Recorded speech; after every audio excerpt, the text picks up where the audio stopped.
स्वागत है दोस्तों आपका बीपीएससी हंट में। कल के दिन हम महात्मा गांधी एवं उनके प्रारंभिक आंदोलन से संबंधित महत्वपूर्ण सवाल को देखा।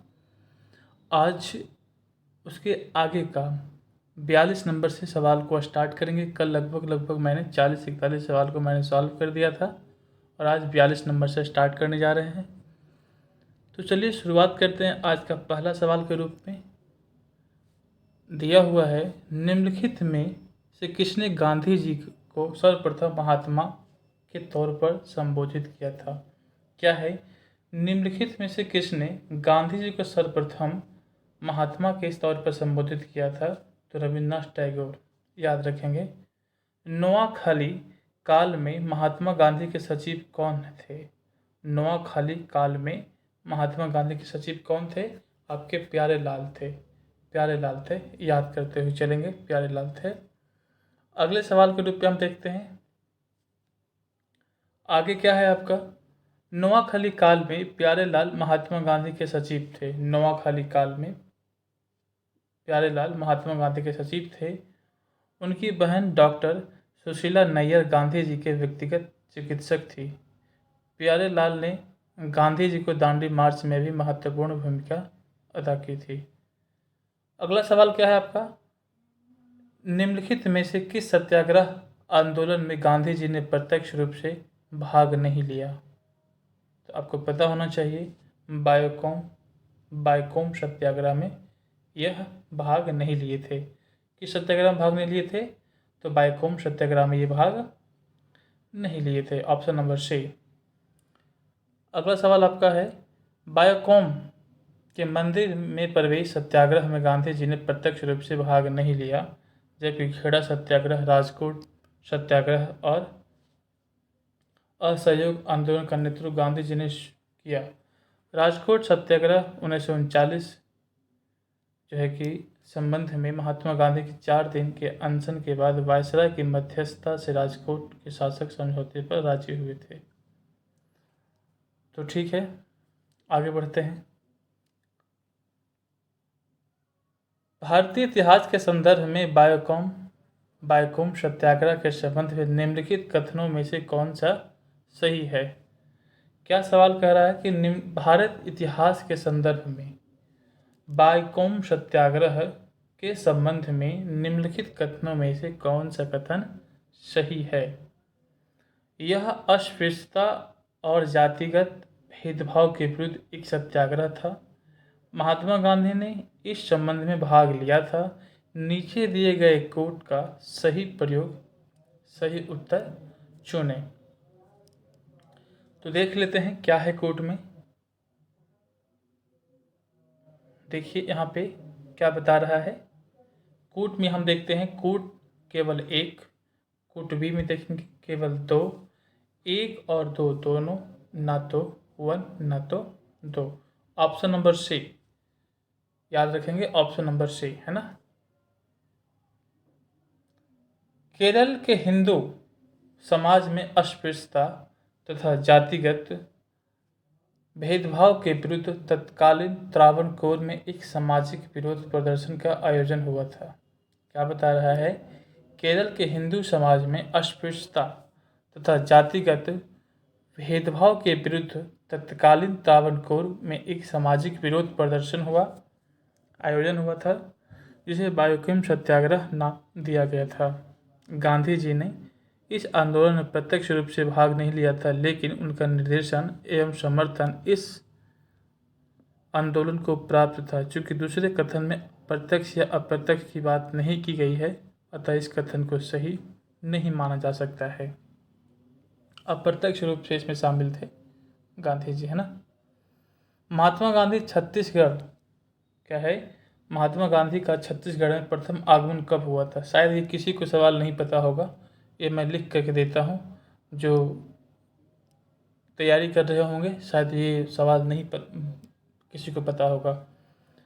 प्रथम आगमन कब हुआ था छत्तीसगढ़ में। तो ऑप्शन नंबर बी, 20 दिसंबर 1920 को। छत्तीसगढ़ में महात्मा गांधी का प्रथम आगमन 20 दिसंबर 1920 को रायपुर स्थित धामतारी में हुआ था। छत्तीसगढ़ में कहाँ गए थे, धामतारी में। धामतारी में हुआ था। इसके अतिरिक्त वे 24 नवंबर 1933 को भी यहाँ आए थे, याद रखेंगे। आगे देखते हैं, गांधी के निम्नलिखित अनुयायियों में से कौन पेशे से एक शिक्षक था। गांधी जी को जो निम्नलिखित अनुयायी थे तो उनमें से एक पेशे से क्या थे, शिक्षक थे। तो कौन थे वो? आपके जेबी कृपलानी। जेबी कृपलानी शिक्षक थे। प्रश्नगत विकल्प में गांधी जी के अनुयायी में से जेबी कृपलानी पेशे से क्या थे, शिक्षक थे। शेष अन्य ने मुख्यतः पेशे के रूप में वकालत के कार्य को चुना था। यद्यपि राजेंद्र प्रसाद ने कुछ समय के लिए शिक्षण कार्य भी प्रारंभ किया था, लेकिन मुख्यतः वह वकील थे। देखिए, जेबी कृपलानी मुख्य रूप से शिक्षक ही थे और एएन सिन्हा, ब्रिज किशोर प्रसाद, राजेंद्र प्रसाद वकालत करते थे। परंतु कुछ समय के लिए राजेंद्र प्रसाद जो थे वो शिक्षक की भूमिका में आए थे, परंतु उनका मुख्य पेशा वकालत ही था। चलिए आगे बढ़ते हैं। निम्न उद्योगपति में से कौन से व्यक्ति लंबे समय तक एआईसीसी के खजांची रहे तथा सन 1930 में जेल भी गए थे? तो जमुना लाल बजाज। जमुना लाल बजाज क्या है क्वेश्चन? निम्न उद्योगपति में से कौन से व्यक्ति लंबे समय तक एआईसीसी के खजांची रहे तथा 1930 में जेल गए थे? जमुना लाल बजाज। सेठ जमुना लाल बजाज गांधी जी के निकट सहयोगी में से थे।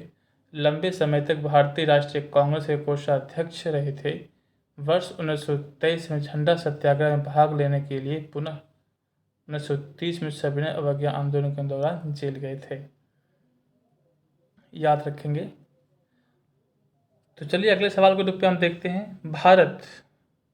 भारतीय कपड़ा व्यापारी, बैंकर, कांग्रेसी तथा महात्मा गांधी का निकट सहयोगी है। यह उपयुक्त विवरण है।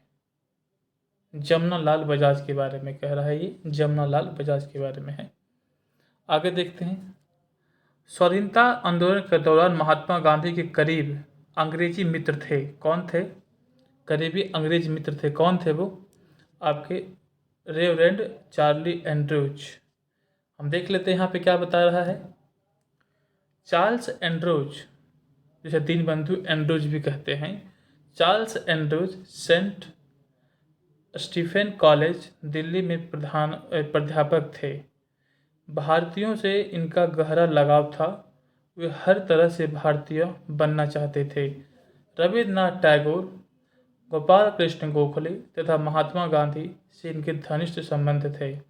ये दक्षिण अफ्रीका के फिनिक्स फार्म में गांधी जी के साथ रहे। गांधी जी ने ही गरीबों के प्रति इनकी निरंतर चिंता को देखते हुए दीनबंधु की उपाधि से सम्मानित किया था। एंड्रूज वर्ष 1925 और 1927 में ऑल इंडिया ट्रेड के अध्यक्ष भी रहे। गोलमेज सम्मेलन में भाग लेने के लिए वे गांधी जी के साथ एक सहयोगी के रूप में लंदन गए थे। तो गौर करेंगे यहाँ पे क्या बात हो रही है। देखिए, एक अंग्रेज जो थे चार्ल्स एंड्रूज, वो प्रधानाध्यापक थे और इनका घनिष्ठ संबंध किससे था? रविन्द्रनाथ टैगोर से भी था, गोपाल कृष्ण गोखले से भी था और महात्मा गांधी से भी था। जब फिनिक्स फार्म की स्थापना हुई थी 1904 में डरबन में, वहाँ भी ये गांधी जी के साथ में थे। दीनबंधु से उपाधि से सम्मानित किया था। किसने सम्मानित किया? गांधी जी ने ही। गरीबों के प्रति इनकी निरंतर चिंता को देखते हुए दीनबंधु, मतलब जो सर एंड्रूज जो थे वो गरीबों को देख करके बहुत चिंतित होते थे, तो गांधी जी ने इन्हें क्या उपाधि दिया था? दीनबंधु की उपाधि दिया था।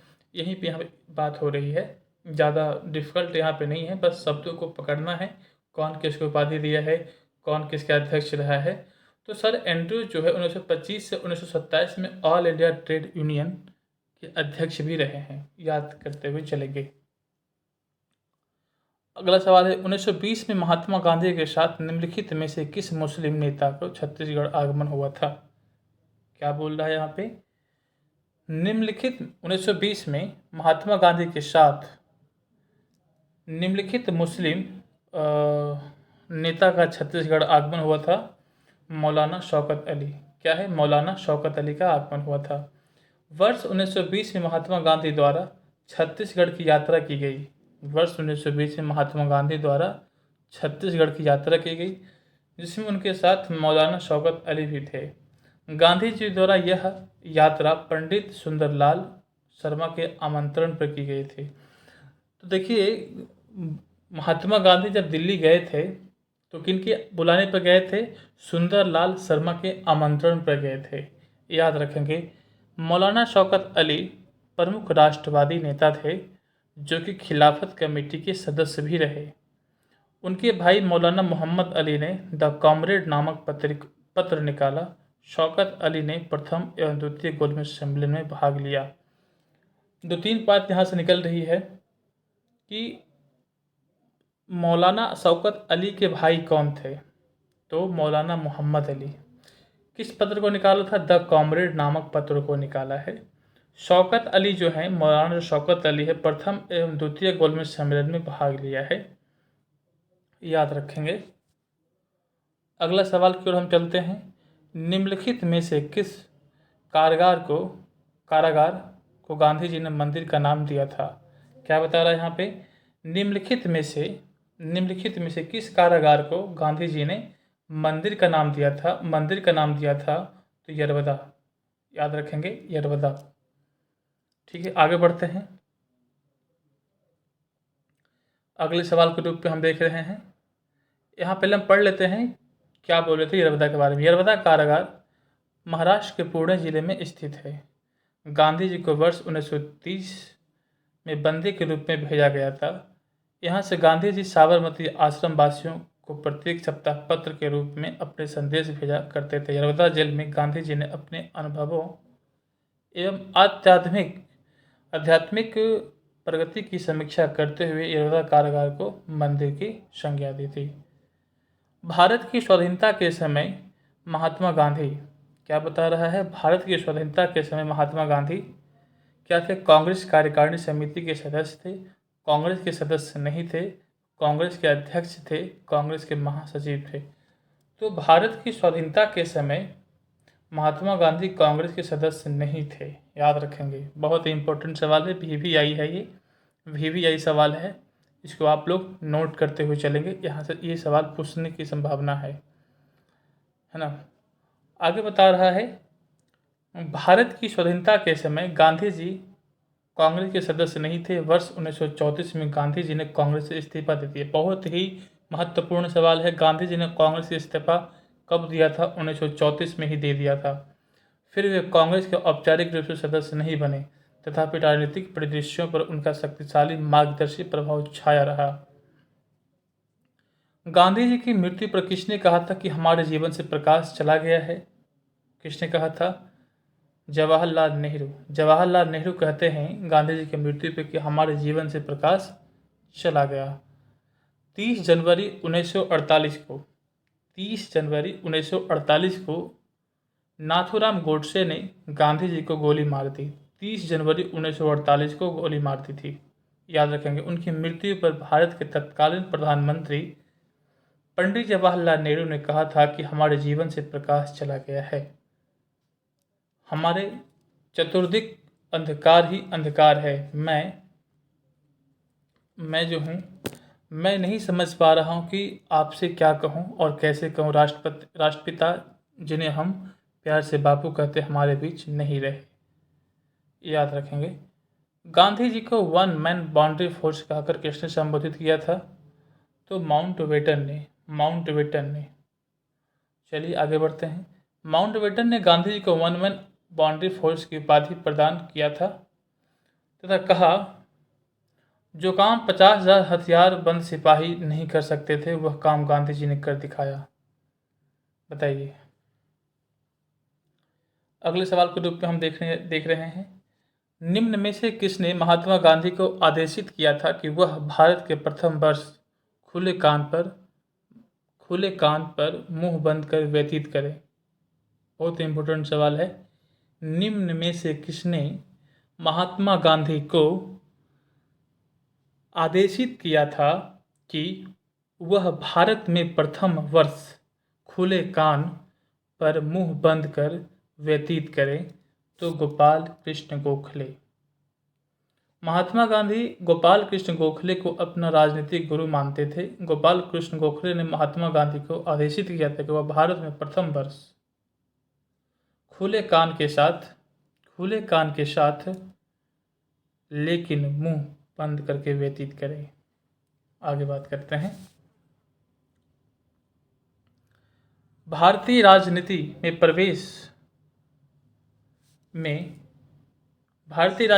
प्रवेश के पूर्व 1 वर्ष तक देश के पर्यवेक्षक एवं विद्यार्थी के रूप में रहने की सलाह गांधी जी को किसने दिया था?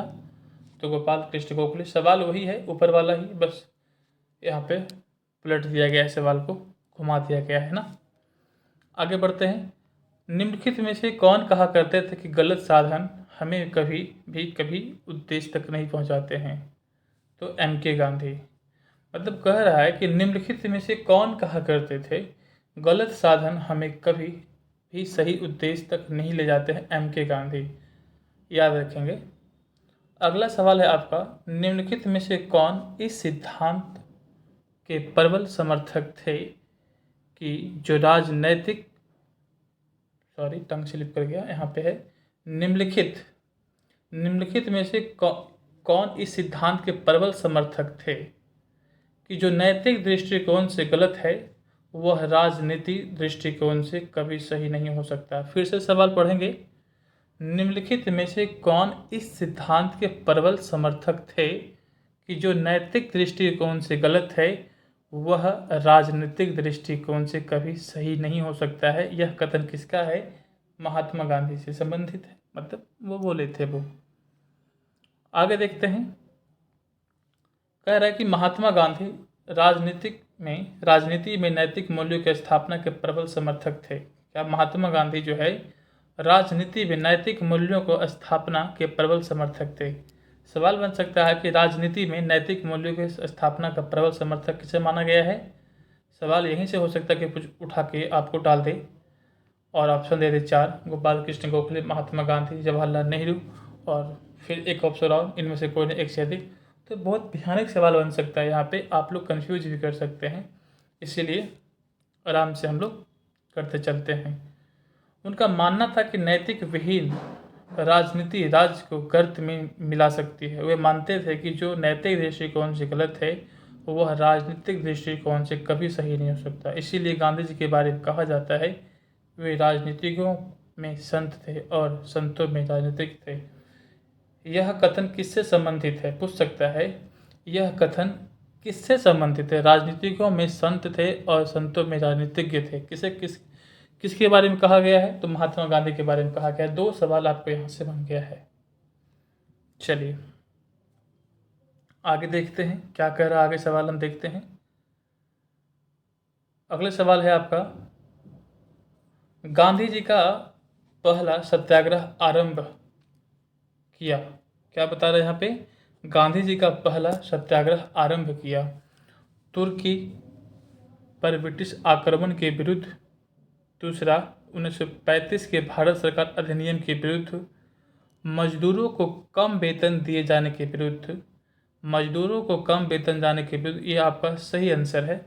आगे देखते हैं इसके बारे में क्या बता रहा है। गांधी जी ने सत्याग्रह का प्रथम प्रयोग वर्ष 1917 में चंपारण में किया था। गांधी जी ने सत्याग्रह का प्रथम प्रयोग वर्ष 1917 में चंपारण में किया था तथा उसके बाद इसका दूसरा प्रयोग उन्होंने मार्च 1918 में अहमदाबाद की कॉटन मिल के औद्योगिक मजदूर के कम मजदूरी के विरुद्ध संघर्ष हेतु किया। प्रस्तुत प्रश्न के उत्तर हेतु दिए गए विकल्प में चंपारण के नाम न होने के कारण अहमदाबाद की सत्याग्रह प्रयोग का ही प्रथम सत्याग्रह के रूप में चयन किया जाएगा। तो इसको आप पढ़ लेंगे। चलिए आगे देखते हैं। निम्न में से किस आंदोलन में महात्मा गांधी ने पहली बार भूख हड़ताल का प्रयोग हथियार के रूप में क्या किया था? हथियार के रूप में प्रयोग किया है? तो अहमदाबाद की हड़ताल में सबसे पहली बार उन्होंने भूख हड़ताल किया था। महात्मा गांधी ने अपना पहला जो जन भाषण कहाँ दिया था? महात्मा गांधी ने जो है भारत में अपना जो है कि महात्मा गांधी ने भारत में अपना पहला जन भाषण कहाँ दिया था? तो वाराणसी में। कहाँ दिए थे? वाराणसी में, याद रखेंगे। महात्मा गांधी ने अपना पहला जन भाषण कहाँ दिया? बनारस में, हिंदू विश्वविद्यालय के उद्घाटन समारोह के अवसर पर। याद रखेंगे, हिंदू विश्वविद्यालय उद्घाटन के समारोह पर कहाँ पर महात्मा गांधी ने क्या किया? अपना पहला जन भाषण दिया था। गांधी जी ने बंधुआ मजदूर को मुक्त कराने के अभियान कहाँ से आरंभ किया था? यहाँ पे ऑप्शन नहीं है। पटना है, कलकत्ता है, बम्बई है, गोरखपुर है। तो आप क्या बना सकते हैं इसमें? तो देखते हैं यहाँ पे क्या बात हो रही है। महात्मा गांधी ने भारत में सत्याग्रह आंदोलन की शुरुआत बिहार के चंपारण से की थी। चंपारण में किसानों को 1 बीघा जमीन के 3/20 भाग पर, यानी 1 कट्ठा में, मतलब कि जो होता है आपका 20 में, मतलब 3, मतलब आपको 3 कट्ठा में क्या करना था? आपको 20 कट्ठा में आपको 3 कट्ठे पे क्या करना है? आपको ये करना है, नील की खेती उत्पादन करना है। नील की खेती के लिए अंग्रेजों द्वारा बाध्य किया जाता था। इसे 3 कट्ठिया पद्धति कहते हैं। नील की खेती करने से इनकार करने पर अंग्रेजों ने क्या किया? किसानों पर अत्याचार करते थे। इसके अतिरिक्त किसान पर लगभग 40 प्रकार के कर थोपे गए थे। बिहार में एक किसान राजकुमार शुक्ल ने गांधी जी से मिलकर अंग्रेजों के अत्याचार से मुक्ति दिलाने की प्रार्थना की थी। गांधी जी कलकत्ता प्रवास के दौरान राजकुमार शुक्ल के साथ गांधी जी अप्रैल 1917 में चंपारण गए तथा किसान के अंग्रेजों की बंधुआ मजदूरी से मुक्ति हेतु सत्याग्रह का आरंभ किया था। 1917 में चंपारण एग्रोरियन कमेटी गठन किया गया। गांधी जी इसके भी सदस्य थे। इस कमेटी के प्रतिवेदन पर 3 कट्ठिया प्रणाली को समाप्त कर दिया गया था। ऑप्शन यहाँ पे नहीं दिया गया है, तो आप इसे पढ़ करके आप अपना उत्तर निकाल सकते हैं। तो आप मुझे बता सकते हैं कमेंट करके क्या उसका आंसर होना चाहिए, नहीं तो मैं फिर बताऊंगा ये बाद में। जब हम सिलेबस को पढ़ेंगे तब हम आपको अच्छे से डिटेल में बताएंगे। हो सकता है ऑप्शन गलत भी दिया हो, इसी कारण से मैंने अभी नहीं बता रहा हूँ, है ना। 1917-18 में अहमदाबाद में गांधी जी द्वारा चलाए गए सत्याग्रह में किसने हिस्सा लिया था? 1917-18 में गांधी जी अहमदाबाद में जो गांधी जी सत्याग्रह चलाए थे उसमें किसने हिस्सा लिया था? तो मजदूर वर्ग ने हिस्सा लिया था, याद रखेंगे।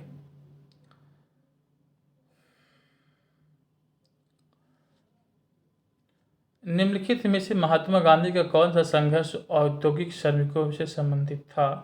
तो अहमदाबाद संघर्ष आपका किससे संबंधित था? औद्योगिक श्रमिकों से संबंधित था। आगे सवाल देखते हैं। अगला सवाल आपका है, निम्नलिखित में से किसके लिए महात्मा गांधी सत्याग्रह का आरंभ किया था? तो अभी जस्ट हम इसको पढ़ के आ रहे हैं। सूती मिल कामगारों के लिए ऑप्शन हो जाएगा। गांधी जी को ट्रस्टीशिप का सिद्धांत का प्रतिपाद के संबंध में निम्नलिखित युग्मों में कौन सा सही है? तो आपका कौन सा सही हो जाएगा? दक्षिण अफ्रीका 1903। ट्रस्टीशिप का सिद्धांत का प्रतिपाद के संबंध में निम्नलिखित युग्मों में से कौन सा एक सही है? दक्षिण अफ्रीका 1903। गांधी जी ने वर्ष 1930 में जोहान्सबर्ग में अपनी लॉ फार्म स्थापित की थी, जहां वे वर्ष 1910 तक रहे। गांधी जी ने अपने लॉ फार्म में ट्रस्टीशिप के सिद्धांत को लागू किया था, याद रखेंगे। गांधीवादी अर्थव्यवस्था के विषय में निम्नलिखित कथनों में से कौन सा कथन सही नहीं है? सही नहीं है पूछ रहा है यहाँ पे। तो वे यूएसए में मशीनीकरण के पक्षधर नहीं थे। देखिए यहाँ पे यही बात गलत है, ठीक है। आगे देखते हैं। गांधी जी का विचार था कि प्रत्येक देश की अर्थव्यवस्था वहाँ की जलवायु, भूमि तथा वहाँ के निवासियों के स्वभाव को ध्यान में रखते हुए निश्चित किया जाना चाहिए, और इन बातों के आधार पर जहाँ तक अमेरिका का संबंध है उन्होंने वहाँ के मशीनीकरण का विरोध नहीं किया था, तो याद रखेंगे। एम.के. गांधी के अनुसार अस्पृश्यों का सामाजिक आर्थिक सुधार संपन्न किया जा सकता था। ऑप्शन क्या हो जाएगा? डी ऑप्शन हो जाएगा, उनके लिए कुटीर उद्योग स्थापित करके। ठीक है, आगे बढ़ते हैं।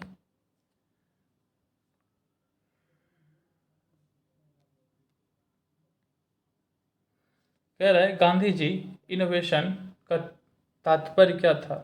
तो नवाचार, इनोवेशन का मतलब क्या होता है, नवाचार होता है।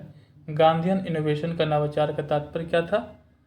तो कह रहा है कि कम निवेश से अधिक उत्पादन अधिक लोगों के लिए। गांधीयन इनोवेशन का तात्पर्य क्या था, कम निवेश से अधिक उत्पादन अधिक लोगों के लिए। ठीक है, आगे बढ़ते हैं। कौन सी घटना सबसे पहली हुई थी, कौन सी घटना सबसे पहली हुई थी। खेड़ा सत्याग्रह, सविनय अवज्ञा, मतलब चंपारण सत्याग्रह सबसे पहले 1917 में हुआ था, याद रखेंगे, है ना। चलिए अगले सवाल के रूप में हम देख रहे हैं। अगले सवाल हम देखते हैं। किसने यूरोपियन नील बगान मालिकों द्वारा किसान की शोषण की तरफ गांधी का ध्यान आकर्षित किया था। क्या बता रहा है यहाँ पे, किसने यूरोपियन नील बगान, किसने यूरोपियन नील बगान मालिकों द्वारा किसान के शोषण की तरफ गांधी जी का ध्यान आकर्षित किया था। राजकुमार शुक्ल। बीपीएससी का सवाल है, बिहार पीसीएस 2016 का सवाल है, आया हुआ है यहाँ पे।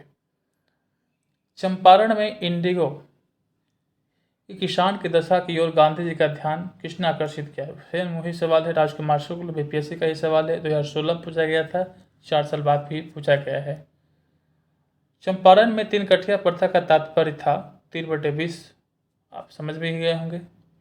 देखिए थे, गांधी जी ने भारत में पहली बार सत्याग्रह आंदोलन बिहार में कहाँ प्रारंभ किया था, तो आपका चंपारण में किया था। देखिए बीपीएससी का सवाल है, गांधी जी का चंपारण आंदोलन था, क्या बोल रहा है यहाँ पे, गांधी जी का चंपारण आंदोलन था। क्या था गांधी जी का चंपारण आंदोलन था, तो नील कर्मियों की समस्या का समाधान हेतु, नील कर्मियों की समस्या का समाधान हेतु। ठीक है, गांधी जी का चंपारण सत्याग्रह किससे जुड़ा था, गांधी जी का चंपारण सत्याग्रह किससे जुड़ा हुआ था, तो 3 कठिया पद्धति से जुड़ा हुआ था। देखिए सब नॉर्मल सवाल है, इसलिए मैं यहाँ पे नहीं रुक रहा हूँ, आगे बढ़ता जा रहा हूँ मैं। चंपारण जनपद में 3 कठिया प्रथा का तात्पर्य था। चंपारण जनपद में 3 कठिया पद्धति का क्या था, प्रथा का तात्पर्य था। आपका ऑप्शन क्या हो जाएगा, किसान द्वारा 3/20 भूभाग पर नील की खेती करना। ठीक है, 3 कठिया कानून किस संस्थान पर किसकी खेती से संबंधित था, चंपारण नील से संबंधित था। बहुत आसान आसान सा सवाल है। निम्नलिखित कथनों पर विचार कीजिए, थोड़ा सा हार्ड सवाल है, इसको देखते हैं। आईएएस का सवाल है, तो इसको हम आगे नहीं बढ़ सकते हैं क्योंकि ये आईएएस का सवाल है, आप समझ रहे होंगे, मैं जोड़ दे रहा हूँ यहाँ पे। निम्नलिखित कथनों पर विचार कीजिए, क्या विचार करना है। डॉक्टर राजेंद्र प्रसाद ने महात्मा गांधी को चंपारण आने तथा कृषकों की समस्या की जांच करने की राजी किया था। आप गौर करेंगे, चंपारण जांच में आचार्य जेबी कृपलानी महात्मा गांधी के सहयोगी में से एक थे, केवल 2, याद रखेंगे। ठीक है, आगे देखते हैं।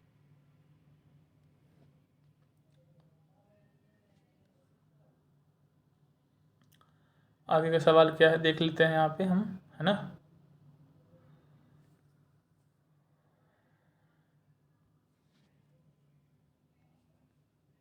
हम्म, तो अगला सवाल आपका है यहाँ पे, महात्मा गांधी, इसको पहले पढ़ लेते हैं। महात्मा गांधी के चंपारण आने तथा कृषकों की समस्या जांच करने के लिए राजकुमार शुक्ल ने राजी किया था। चंपारण समस्या की जांच में गांधी जी के सहयोग में आचार्य जेबी कृपलानी के साथ doctor Rajendra Prasad, Mahadev Desai, CF Andrews, doctor Anugrah Narayan Sinha, Rajkishore प्रसाद, HS पोलाक इत्यादि शामिल थे। देखिए ये सवाल पूछता है कि चंपारण सत्याग्रह के समय गांधी जी के साथ कौन कौन थे, तो आप याद रखेंगे, JB Kripalani, doctor Rajendra Prasad, Mahadev Desai, CF Andrews, doctor Anugrah Narayan Sinha, किशोर प्रसाद, HS पोलाक इत्यादि शामिल थे। चंपारण संघर्ष में निम्नलिखित में से किन्होंने महात्मा गांधी का साथ दिया था। देखिए सवाल मैंने पूछा वहाँ पे आ भी गया, तो किसने साथ दिया था, ऑप्शन नंबर सी है यहाँ पे, देख लीजिए, राजेंद्र प्रसाद, अनुग्रह नारायण सिन्हा, याद रखेंगे।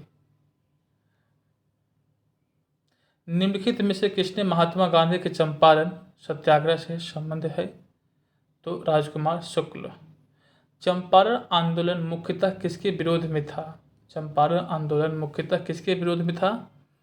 तो नकदी फसल नील ही होता है ना। चलिए, चंपारण, यहाँ पे कह रहा है कि चंपारण आंदोलन मुख्य रूप से नकदी फसल के विरोध स्वरूप प्रारंभ किया गया था। 20वीं शताब्दी के प्रारंभ में अंग्रेजी सरकार ने बिहार के चंपारण तिनकठिया व्यवस्था लागू कर दी थी। इस व्यवस्था के तहत प्रत्येक किसान को अपनी जमीन के 3/20 भाग पर नील की खेती करना अनिवार्य था। इस व्यवस्था के विरोध स्वरूप महात्मा गांधी द्वारा चंपारण सत्याग्रह प्रारंभ किया गया था, जिसके फलस्वरूप चंपारण कृषि राहत अधिनियम 1918 बनाकर इस प्रथा का प्रतिबंध लगा दे। बहुत ही इंपॉर्टेंट सवाल है। चंपारण सत्याग्रह जब हुआ था तो नकदी फसल के विरोध के प्रारंभ हुआ था, तो उसको किस अधिनियम के तहत बंद किया गया था? तो याद रखेंगे, चंपारण कृषि, चंपारण कृषि अधिनियम 1918 बनाकर इसे बंद कर दिया गया था।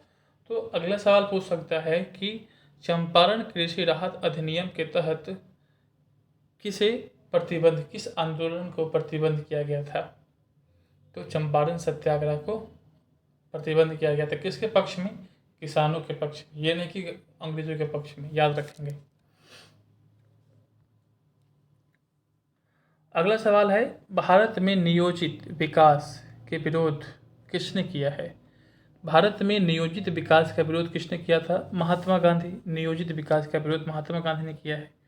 तो यहाँ पे क्या बोल रहा है? प्रश्नगत विकल्प में भारत में नियोजित विकास का विरोध महात्मा गांधी ने किया था।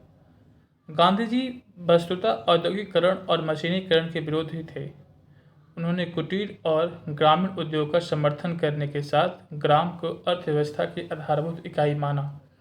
उन्होंने मशीनों के प्रयोग के स्थान पर श्रमपरक उद्योगों के अधिक महत्व दिया ताकि अधिकाधिक लोगों को रोजगार मिल सके। उनकी ग्राम स्वराज की अवधारणा के तहत ग्राम ऐसी आर्थिक इकाई थे जहां के निवासी की सभी आवश्यकताएं वहीं के उत्पाद से पूरा हो सके। चंपारण आंदोलन से संबंधित नहीं थे राजेंद्र प्रसाद, अनुग्रह नारायण सिन्हा, जे बी कृपलानी, जयप्रकाश नारायण इससे संबंधित नहीं थे। ठीक है, बीपीएससी का सवाल है, 1997 में पूछा गया था। देखिए गांधी जी से कितना सवाल बीपीएससी में आ चुका है। देखिए आपका 2021 में बीपीएससी सवाल है, तो ये महत्वपूर्ण है। गांधी जी बीपीएससी के लिए महत्वपूर्ण है, याद रखिएगा आप लोग। ठीक है, गांधी जी के बिना बीपीएससी आपका नहीं निकल सकता है। आप देख सकते हैं कि बीपीएससी से कंटिन्यू सवाल पूछा गया है यहाँ पे, है ना, बीपीएससी में। 1917 के चंपारण सत्याग्रह में कौन संबंधित नहीं है? तो जे.बी. कृपलानी संबंधित ही हैं, राजकुमार शुक्ल संबंधित ही हैं, राजेंद्र प्रसाद संबंधित ही हैं और राम मनोहर लोहिया ये संबंधित नहीं है। तो नहीं है, अगर पूछता कौन संबंधित हैं तो उपयुक्त में से एक से अधिक आंसर हो जाता।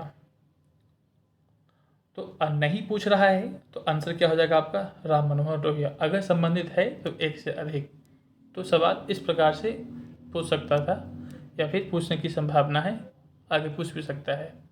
चलिए, निम्नलिखित में से कौन सा चंपारण सत्याग्रह का अति महत्वपूर्ण पहलू है? तो क्या है? रोपण फसलों की, वाणिज्यिक फसलों की खेती में भारी गिरावट। ठीक है, आगे बढ़ते हैं।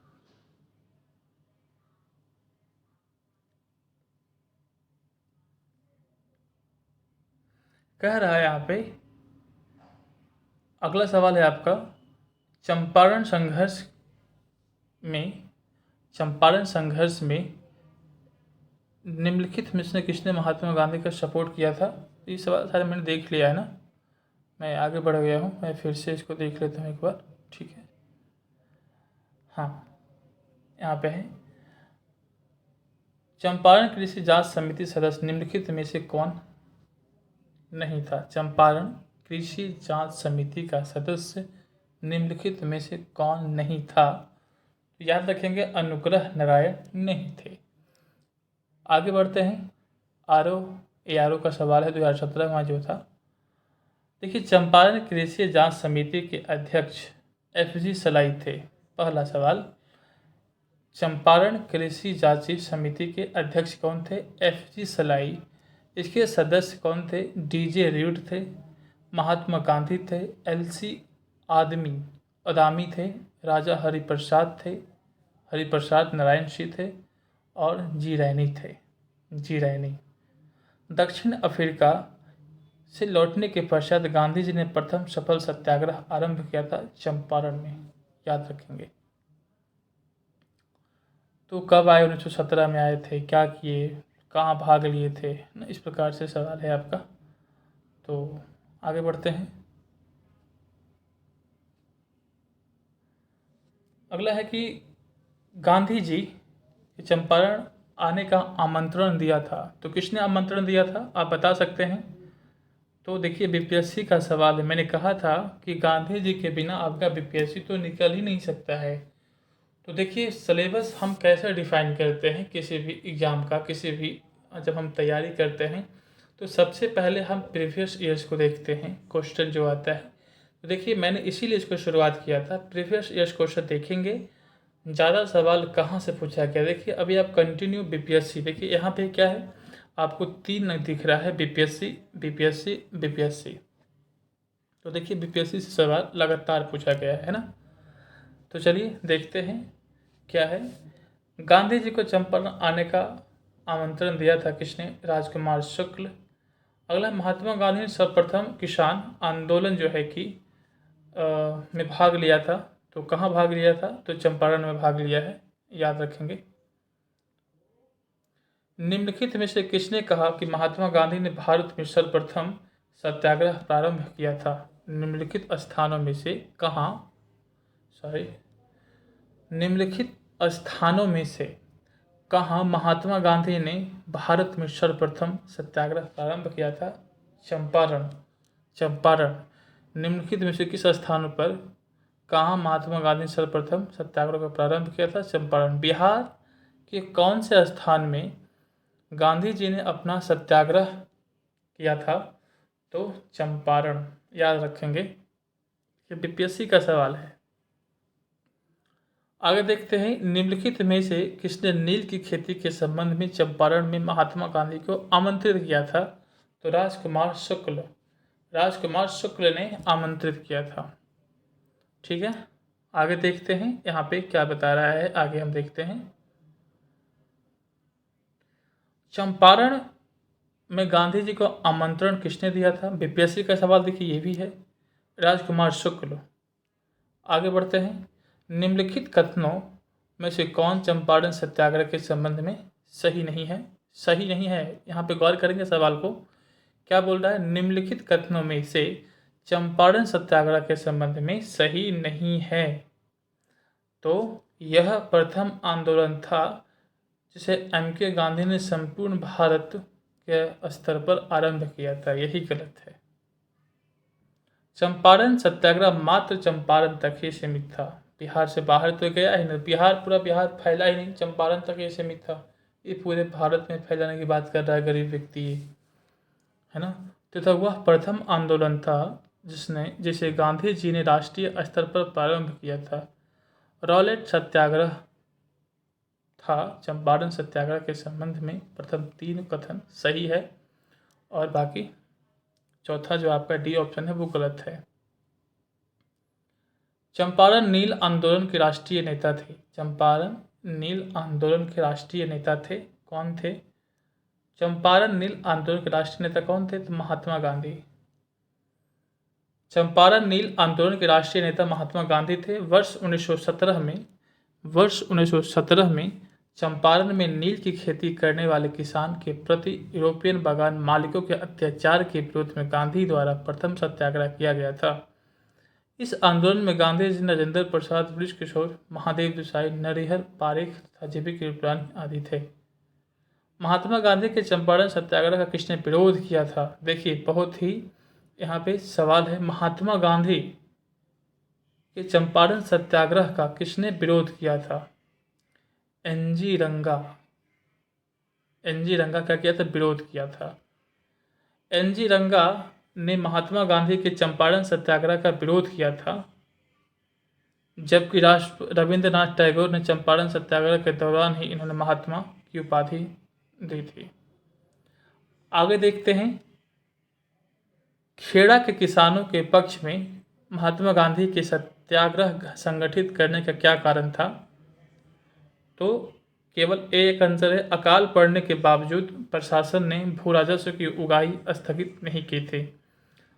तो आपने देख लिया 99 सवाल था महात्मा गांधी एवं उनके प्रारंभिक आंदोलन से।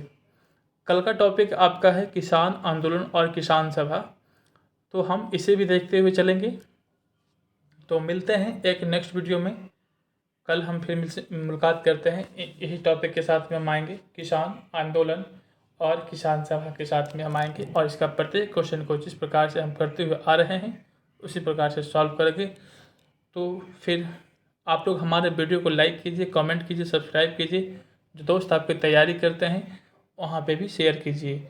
मैं इस पर सारा वीडियो अवेलेबल करवाऊँगा, चाहे वो आपका बीपीएससी हो, चाहे यूपी पीसीएस हो, चाहे आपका झारखंड पीसीएस हो, चाहे वो आपका एमपी पीसीएस हो। मैं सारे एग्जामों की तैयारी इस पर सारा मटेरियल उपलब्ध करवाऊँगा, करेंट अपडेट करता चलूँगा, चाहे वो मेंस के अकॉर्डिंग से हो, चाहे आपका प्री के अकॉर्डिंग से हो। मैं इस पर आंसर राइटिंग भी करवाऊँगा, बहुत जल्द ही आ रहा हूँ मैं। ठीक है, थैंक यू, बाय।